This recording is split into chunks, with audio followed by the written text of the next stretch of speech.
ನಿಶ್ವಾಸ ಹೃದಯಪಥದಿ ಹರಿದು ಬರುವುದು. ಅಂದ್ರೆ ಮುಖದ ನಗು ಮರೆತು ಹೋದ್ರೂ ಆ ನೆನಪಿನ ಸಿಹಿಯಾದ ನಿಟ್ಟುಸುರು ಹೃದಯದ ದಾರಿಯಲ್ಲಿ ಹರಿಯುತ್ತಲೇ ಇರುತ್ತೆ. ಕಮಲಮನ ಅವರ ಆದ್ಯ ಪ್ರೇಮ ಸ್ಮೃತಿ ಎನ್ನುವ ಈ ಕವಿತೆ ಈ ಒಂದು ಸಾಲಿನಿಂದ ಶುರುವಾಗುತ್ತೆ. ಇದನ್ನು ಓದಿದ ತಕ್ಷಣ ಇದೊಂದು ಮುಗಿದು ಹೋದ ಪ್ರೀತಿಯ ಕಥೆ ಅಂತ ಅನ್ಸ್ಬಹುದು. ಆದರೆ ಆ ನಿಟ್ಟುಸುರು ಅದು ನೋವಿನದ್ದ ಅಥವಾ ಸಮಾಧಾನದ್ದ? ಬಹುಶಃ ಇದೇ ಇವತ್ತಿನ ನಮ್ಮ ಚರ್ಚೆಯ ಹಿಂದಿರೋ ಪ್ರಶ್ನೆ. ನಮ್ಮ ಮುಂದಿರೋದು ಕೇವಲ ಒಂದು ಕವಿತೆಯಲ್ಲ, ಅದೊಂದು ಭಾವನಾತ್ಮಕ ಪಯಣದ ನಕ್ಷೆ. ಹೇಳದೆ ಉಳಿದ ಪ್ರೀತಿ, ಆಮೇಲೆ ಗೊತ್ತಾದ ಸತ್ಯ ಮತ್ತು ಕಟ್ಟಿಕೊಂಡ ಕನಸುಗಳೆಲ್ಲ ಬೇರೆ ಆದಾಗ ಆ ಸಂಬಂಧ ಏನಾಗುತ್ತೆ ಅನ್ನೋದ್ರ ಬಗ್ಗೆ ಒಂದು ಆಳವಾದ ನೋಟ. ಹೌದು, ನೀವು ಹೇಳಿದ ಆ ಮೊದಲ ಸಾಲೆ ಒಂದ್ ರೀತಿಯಲ್ಲಿ ಇಡೀ ಕವಿತೆಯನ್ನ ಅರ್ಥ ಮಾಡ್ಕೊಳ್ಳೋಕಿರುವ ಬೀಗದ ಕೈಯದ್ದ ಹಾಗೆ. ಸಾಮಾನ್ಯವಾಗಿ ಪ್ರೀತಿಯ ನೆನಪು ಅಂದಾಗ ನಮ್ಗೊಂದು ಸಿಹಿ ಕಹಿ ಭಾವನೆ ಬರುತ್ತೆ. ಆದ್ರೆ ಈ ಸಾಲಿನಲ್ಲಿ ಒಂದು ವಿಚಿತ್ರವಾದ ಶಾಂತತೆ ಇದೆ. ನೋವಿಗಿಂತ ಹೆಚ್ಚಾಗಿ ಒಂದು ಸಮಾಧಾನದ ನಿಟ್ಟುಸುರು ಕೇಳಿಸಿದ ಹಾಗೆ ಆಗುತ್ತೆ. ಜೊತೆಗೆ ಈ ಕವಿತೆಯ ಮೂಲದಲ್ಲಿರುವ ಚಿತ್ರಗಳನ್ನು ನೋಡ್ಬೇಕು. ಒಂದು ಬರೆಯುತ್ತಿರುವ ಕೈ, ಮತ್ತೊಂದು ಸುರುಳಿಯಾಕಾರದ ಚಿಹ್ನೆ. ಓ ಹೌದು. ಆ ಸುರುಳಿ ಮುಗಿಯದೋ ಕಾಲಚಕ್ರದ ಹಾಗೆ, ಅಥವಾ ನಮ್ಮ ಮನಸ್ಸಿನೊಳಗಿನ ಆ ಗೊಂದಲಮಯ ಯೋಚನೆಗಳ ಹಾಗೆ. ಈ ಚಿತ್ರಗಳೇ ನಮ್ಗೆ ಸುಳಿವು ಕೊಡ್ತಿವೆ, ಇದು ಸರಳವಾದ ಪ್ರೇಮ ಕಥೆಯಲ್ಲ, ಇದಕ್ಕಿಂತ ಆಳವಾದದ್ದೇನೋ ಇದೆ ಅಂತ. ಸರಿ, ಹಾಗಿದ್ರೆ ಆ ಪಯಣ ಎಲ್ಲಿಂದ ಶುರುವಾಗುತ್ತೆ ಅಂತ ನೋಡೋಣ. ಕವಿ ತಮ್ಮ ಮನಸ್ಸನ್ನು ಗೆದ್ದ ಆ ವ್ಯಕ್ತಿಯನ್ನ ಹೇಗೆ ನೋಡ್ತಾರೆ ಅನ್ನೋದು ಬಹಳ ಮುಖ್ಯ ಅನ್ಸುತ್ತೆ. ಕುರ್ಚಿತ ದೇಹವಕೃತಿ, ಕೋಮಲ ರೂಪಿಣಿ, ಹಂಸಗತಿ ಈ ಥರದ ಪದಗಳನ್ನು ಬಳಸ್ತಾರೆ. ಅಂದ್ರೆ ಸುಂದರವಾಡಿ ಬಾಗಿದ ದೇಹ, ಹಂಸದಂತಹ ನಡಿಗೆ. ಇದು ಕೇವಲ ಮೆಚ್ಚುಗೆಯಲ್ಲ, ಇದರಲ್ಲಿ ಒಂದು ರೀತಿ ಪೂಜ್ಯ ಭಾವನೆ ಕಾಣಿಸುತ್ತೆ ಅಲ್ವಾ? ಖಂಡಿತ. ಇದು ನಮ್ಮೆಲ್ಲರ ಜೀವನದಲ್ಲೂ ಆಗುವಂಥದ್ದೇ ಅಲ್ವಾ? ನಾವು ಯಾರನ್ನಾದ್ರೂ ಮೊದಲ ಬಾರಿಗೆ ಇಷ್ಟಪಟ್ಟಾಗ ಅವರಲ್ಲಿ ನಮ್ಗೆ ತಪ್ಪುಗಳೇ ಕಾಣೋದಿಲ್ಲ. ನಿಜ. ಅವರು ನಡೆಯೋ ರೀತಿ, ಮಾತಾಡೋ ರೀತಿ ಎಲ್ಲವೂ ಪರಿಪೂರ್ಣ ಅಂತ ಅನ್ಸುತ್ತೆ. ಕವಿ ಇಲ್ಲಿ ಅದನ್ನೇ ಪದಗಳಲ್ಲಿ ಹಿಡಿದಿಟ್ಟಿದ್ದಾರೆ. ನಸುಗೆಂಪು ನೇತ್ರ ಕವೆಂತಿ ದೀಪತ, ಅಂದ್ರೆ ಅವರ ಕಣ್ಣುಗಳು ದೀಪದ ಹಾಗೆ ಹೊಳಿತಿದ್ವು ಅಂತ. ವಾವ್. ದವಳೆಂಬ ಬೇಜೋಪಮ ತುಟಿನಗು, ಅಂದ್ರೆ ಮುತ್ತಿನಂತಹ ಬಿಳಿಯ ಹಲ್ಲುಗಳನ್ನು ತೋರಿಸುವ ನಗು. ಈ ವರ್ಣನೆಯನ್ನು ಗಮನಿಸಿದರೆ ಅದರಲ್ಲಿ ವಾಸ್ತವಕ್ಕಿಂತ ಹೆಚ್ಚಾಗಿ ಕವಿಯ ಕಲ್ಪನೆಯೇ ತುಂಬಿದೆ. ನೀವು ಕಲ್ಪನೆ ಅಂದ್ರಿ, ಅದು ಬಹಳ ಇಂಟ್ರೆಸ್ಟಿಂಗ್. ಅಂದ್ರೆ ಇಲ್ಲಿ ವರ್ಣನೆ ಆಗ್ತಿರೋದು ಆ ವ್ಯಕ್ತಿಯನ್ನೋ ಅಥವಾ ಆ ವ್ಯಕ್ತಿಯ ಬಗ್ಗೆ ಕವಿ ಇಟ್ಕೊಂಡಿದ್ದ ಆದರ್ಶವನ್ನು. ಎಕ್ಸಾಕ್ಟ್ಲಿ, ನೀವು ಸರಿಯಾದ ಪ್ರಶ್ನೆ ಕೇಳಿದ್ರಿ. ಇದನ್ನೇ ಆದರ್ಶೀಕರಣ ಅಂದ್ರೆ ಐಡಿಯಲೈಸೇಷನ್ ಅನ್ನೋದು. ಇಲ್ಲಿ ಕವಿ ಆ ವ್ಯಕ್ತಿಯನ್ನು ಒಬ್ಬ ಸಾಮಾನ್ಯ ಮನುಷ್ಯಳಾಗೆ ನೋಡ್ತಿಲ್ಲ, ಬದಲಾಗಿ ತಮ್ಮ ಮನಸ್ಸಿನಲ್ಲಿ ತಾವೇ ಸೃಷ್ಟಿಸಿಕೊಂಡ ಒಂದು ದೇವತೆಯ ಹಾಗೆ ನೋಡ್ತಿದ್ದಾರೆ. ಓಕೆ. ಇದರಲ್ಲಿ ಒಂದು ಅಪಾಯವೂ ಇದೆ. ಯಾಕಂದ್ರೆ ನಾವು ಒಬ್ಬ ವ್ಯಕ್ತಿಯನ್ನು ಈ ರೀತಿ ಆದರ್ಶೀಕರಿಸಿದಾಗ ನಾವು ಪ್ರೀತಿಸುತ್ತಿರುವುದು ನಮ್ಮೆದುರಿರುವ ವ್ಯಕ್ತಿಯನ್ನಲ್ಲ, ಬದಲಾಗಿ ನಮ್ಮ ಮನಸ್ಸಿನೊಳಗಿನ ಅವರ ಪ್ರತಿಮೆಯನ್ನು. ಇದು ಮುಂದೆ ದೊಡ್ಡ ಮಟ್ಟದ ನಿರಾಸೆಗೆ ಕಾರಣವಾಗಬಹುದು. ಈ ಕವಿತೆಯ ಆರಂಭದಲ್ಲೇ ನಮಗೆ ಆ ಸುಳಿವು ಸಿಗುತ್ತೆ. ಇದು ಇಬ್ಬರ ನಡುವಿನ ಸಂಬಂಧದ ಕಥೆಯಲ್ಲ, ಒಬ್ಬ ವ್ಯಕ್ತಿಯ ಮನಸ್ಸಿನೊಳಗಿನ ಭಾವನೆಗಳ ಕಥೆ ಅನ್ನೋದು ಇಲ್ಲಿ ಸ್ಪಷ್ಟವಾಗತ್ತೆ. ಈ ಥರದ ಒಂದು ಪೂಜನೀಯ ಭಾವ ಹುಟ್ಟಬೇಕಾದ್ರೆ ಆ ವ್ಯಕ್ತಿಯ ಪ್ರವೇಶ ಕವಿಯ ಜೀವನದಲ್ಲಿ ಅಷ್ಟು ವಿಶೇಷವಾಗಿರ್ಬೇಕಲ್ವೇ? ಆ ಪ್ರವೇಶ ಹೇಗಾಯಿತು ಅಂತ ಕವಿತೆ ಹೇಳುತ್ತೆ, ಮತ್ತು ಅದು ಈ ಕವಿತೆಯ ಅತ್ಯಂತ ಸುಂದರ ಭಾಗಗಳಲ್ಲಿ ಒಂದು. ಸ್ವಪ್ನಾವತಾರದಲ್ಲಿ ಇದಿರಿನ ನಿಲ್ಲುವ ಸ್ವಪ್ನರೂಪಿಣಿಯಂತೆ ಮನದೊಳಗೆ ನಿಧಾನವಾಗಿ ಪ್ರವೇಶಿಸಿದಳು. ನೋಡಿ, ಇಲ್ಲಿ ಆ ವ್ಯಕ್ತಿ ಬಾಗಿಲು ತಟ್ಟಿ ಒಳಗೆ ಬರಲಿಲ್ಲ ಅಥವಾ ಮಾತಾಡಿ ಪರಿಚಯ ಮಾಡಿಕೊಳ್ಳಿಲ್ಲ. ಕನಸಲ್ಲಿ ಕಾಣುವ ದೇವತೆಯ ಹಾಗೆ ಸದ್ದಿಲ್ಲದೆ ನಿಧಾನವಾಗಿ, ಕವಿಗೆ ಅರಿವಿಲ್ಲದಂತೆ ಅವರ ಮನಸ್ಸಿನೊಳಗೆ ಜಾಗ ಮಾಡಿಕೊಂಡ್ಲು. ವಾವ್. ಈ ನಿಧಾನವಾಗಿ ಪ್ರವೇಶಿಸಿದಳು ಅನ್ನೋ ಸಾಲಿನಲ್ಲಿ ಒಂದು ಮಾಂತ್ರಿಕತೆ ಇದೆ. ಪ್ರೀತಿ ಅನ್ನೋದು ನಾವು ಪ್ಲಾನ್ ಮಾಡಿ ಮಾಡೋ ವಿಷಯವಲ್ಲ, ಅದು ನಮ್ಮನ್ನೇ ಆವರಿಸಿಕೊಳ್ಳುವ ಒಂದು ಅನುಭವ ಅನ್ನೋದನ್ನ ಇದು ಸೂಚಿಸುತ್ತೆ. ಅದ್ಭುತ. ಮತ್ತು ಈ ಆಗಮನದಿಂದ ಕವಿಯ ಜೀವನದಲ್ಲಿ ಆದ ಬದಲಾವಣೆ ಕೂಡ ಅಷ್ಟೇ ನಾಟಕೀಯವಾಗಿದೆ. ಬಹುಸಾಲುಗಳ್ಯ ವರ್ತನೆಯಿಂದ ಈವರೆಗೆ ಅರಿಯದ ನವೀನಾನುಭೂತಿಗಳ ದ್ವಾರವನ್ನು ತೆರೆಸಿದಳು. ಅಲ್ಲಿವರೆಗೂ ಬಹುಶಃ ಅಂತರ್ಮುಖವಾಗಿದ್ದ ಹೆಣ್ಣು ಮಕ್ಕಳ ಸಹವಾಸದಿಂದ ದೂರವಿದ್ದ ಕವಿಗೆ ಆ ವ್ಯಕ್ತಿಯ ಸಹಜವಾದ ವರ್ತನೆಗಳೇ ಹೊಸ ಪ್ರಪಂಚವನ್ನು ತೆರೆದಿಟ್ಟವು. ಕೊನೆಗೆ ಅವಳ ದೃಷ್ಟಿಮೋಹಕ್ಕೆ ಅಜ್ಞಾತವಾಗಿ ಬಂಧಿತನಾದೆ ಅಂತ ಒಪ್ಕೊಳ್ತಾರೆ. ಅಂದ್ರೆ ನನಗೆ ಗೊತ್ತಿಲ್ಲದ ಹಾಗೆ ನಾನೇ ಆ ದೃಷ್ಟಿಯ ಮೋಹಕ್ಕೆ ಕೈದಿಯಾದೆ ಅಂತ. ಇದರಲ್ಲಿ ಒಂದು ಅಸಹಾಯಕತೆಯ ಭಾವ ಇದೆ ಅಲ್ವಾ? ಹೌದು, ಅಜ್ಞಾತವಾಗಿ ಬಂಧಿತನಾದೆ ಅನ್ನೋದು ಬಹಳ ಶಕ್ತಿಯುತವಾದ ಮಾತು. ಸಾಮಾನ್ಯವಾಗಿ ನಾವು ಪ್ರೀತಿಸಿದಾಗ ನಾನು ಪ್ರೀತಿಸಿದೆ ಅಂತ ಹೇಳ್ತೀವಿ. ಅದೊಂದು ಕ್ರಿಯೆ. ಸರಿ. ಆದರೆ ಇಲ್ಲಿ ಕವಿ ಹೇಳ್ತಿರುವುದು ನಾನು ಬಂಧಿತನಾದೆ ಅಂತ. ಇದೊಂದು ಸ್ಥಿತಿ. ಇದರಲ್ಲಿ ಆಯ್ಕೆ ಇರ್ಲಿಲ್ಲ, ಅದು ತನ್ನಿಂತಾನೇ ಆಗಿ ಹೋಯಿತು ಅನ್ನೋ ಭಾವನೆ ಇದೆ.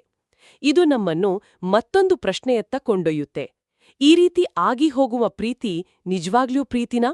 ಅಥವಾ ಅದೊಂದು ತೀವ್ರವಾದ ಮೋಹನ? ಒಳ್ಳೆ ಪ್ರಶ್ನೆ. ಕವಿ ಇಲ್ಲಿ ಆದರ್ಶೀಕರಿಸಿದ ಆ ವ್ಯಕ್ತಿಯ ಮೇಲೆ ಪ್ರೀತಿ ಹುಟ್ಟಿತೋ ಅಥವಾ ಪ್ರೀತಿ ಎಂಬ ಭಾವನೆಗೆ ಒಂದು ಮುಖ ಬೇಕಿತ್ತು, ಅದಕ್ಕೆ ಆ ವ್ಯಕ್ತಿ ಒಂದು ನಿಮಿತ್ತವಾದ್ರು? ಕವಿತೆ ಈ ಪ್ರಶ್ನೆಯನ್ನು ನೇರವಾಗಿ ಕೇಳದಿದ್ರೂ ಅದರ ಬಗ್ಗೆ ಆಲೋಚಿಸುವಂತೆ ಮಾಡುತ್ತೆ. ಮತ್ತು ಮುಂದಿನ ಸಾಲುಗಳು ಆ ಪ್ರಶ್ನೆಗೆ ಒಂದು ರೀತಿ ಉತ್ತರ ಕೊಡುತ್ತೆ ಅಂತ ಅನ್ಸುತ್ತೆ. ಯಾಕಂದ್ರೆ ಇಲ್ಲಿವರೆಗೂ ಇದ್ದ ಕನಸಿನ ವಾತಾವರಣದಿಂದ ಕವಿ ಥಟ್ಟನೆ ವಾಸ್ತವಕ್ಕೆ ಬಂದ ಹಾಗೆ ಕಾಣಿಸುತ್ತೆ.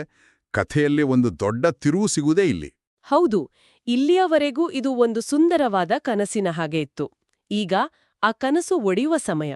ಕವಿ ಬಹಳ ಪ್ರಾಮಾಣಿಕವಾಗಿ ತಮ್ಮ ತಪ್ಪನ್ನು ಒಪ್ಕೊಳ್ತಾರೆ. ಪ್ರೇಮವೆಂಬ ನಾಮಧೇಯ ಹೃದಯದಿ ಬರೆಯಿತು, ಅವಳ ಮನವೂ ನನ್ನತ್ತ ವಾಲಿತೆಂದು ಅವಿವೇಕದಿಂದ ಭಾವಿಸಿದನು. ಈ ಸಾಲು ಎಷ್ಟು ನೇರವಾಳಿದೆ ನೋಡಿ. ನನ್ನ ಹೃದಯದಲ್ಲಿ ಪ್ರೀತಿ ಹುಟ್ಟಿತು ಸರಿ, ಆದರೆ ಅವಳ ಮನಸ್ಸು ನನ್ನ ಕಡೆಗೇ ಇದೆ ಅಂತ ಅವಿವೇಕದಿಂದ ಅಂದುಕೊಂಡೆ ಅಂತ ಹೇಳ್ತಾರೆ. ಆ ಅವಿವೇಕ ಅನ್ನೋ ಒಂದು ಪದದ ಬಳಕೆಯಲ್ಲಿ ಅದೆಷ್ಟು ಆತ್ಮವಿಮರ್ಶೆ ಇದೆ. ನಿಜ, ಆ ಒಪ್ಪಿಗೆಯಲ್ಲಿ ದೊಡ್ಡ ಪ್ರಾಮಾಣಿಕತೆ ಇದೆ. ಬಹಳಷ್ಟು ಸಲ ನಾವು ಪ್ರೀತಿಯಲ್ಲಿದ್ದಾಗ ಎದುರಿಗಿರೋರು ಹಾಗೇನೆ ಫೀಲ್ ಮಾಡ್ತಿದ್ದಾರೆ ಅಂತ ಊಹಿಸ್ಕೊಳ್ತೀವಿ. ಅದು ಮನಸ್ಸು ಮಾಡೋ ಒಂದು ಮಾಯ. ಇಲ್ಲಿ ಕವಿ ಆ ಮಾಯೆಯಿಂದ ಹೊರಗೆ ಬರ್ತಿದ್ದಾರೆ. ಇದು ತುಂಬಾ ನೋವಿನ ಕ್ಷಣ. ಖಂಡಿತ. ಆ ನೋವಿನ ಅರಿವು ಹೇಗೆ ಮೂಡಿತು ಅನ್ನೋದನ್ನು ಕವಿತೆ ಹೇಳುತ್ತೆ. ಆದರೆ ಕಾಲಪ್ರಜ್ಞೆ ತಿಳಿಸಿತು, ಅದು ನನ್ನ ಮನಸ್ಸಿನ ಏಕಪಕ್ಷೀಯ ಕಥೆ ಎಂದು, ಅವಳ ಪಾಲಿಗೆ ಅದು ನಿಷ್ಕಲ್ಮಶ ಸ್ನೇಹ ಮಾತ್ರವೆಂದು. ನೋಡಿ, ಇಲ್ಲಿ ಯಾರೂ ಬಂದು ಕವಿಗೆ ಸತ್ಯ ಹೇಳಿಲ್ಲ, ಕಾಲವೇ ತಿಳಿಸಿತು ಅಂತಾರೆ. ಅಂದ್ರೆ ದಿನಗಳು ಕಳೆದಂತೆ, ಅವರ ನಡವಳಿಕೆಯನ್ನು ಗಮನಿಸಿದಂತೆ ಕವಿಗೆ ನಿಧಾನವಾಗಿ ಸತ್ಯದ ಅರಿವಾಗಿದೆ.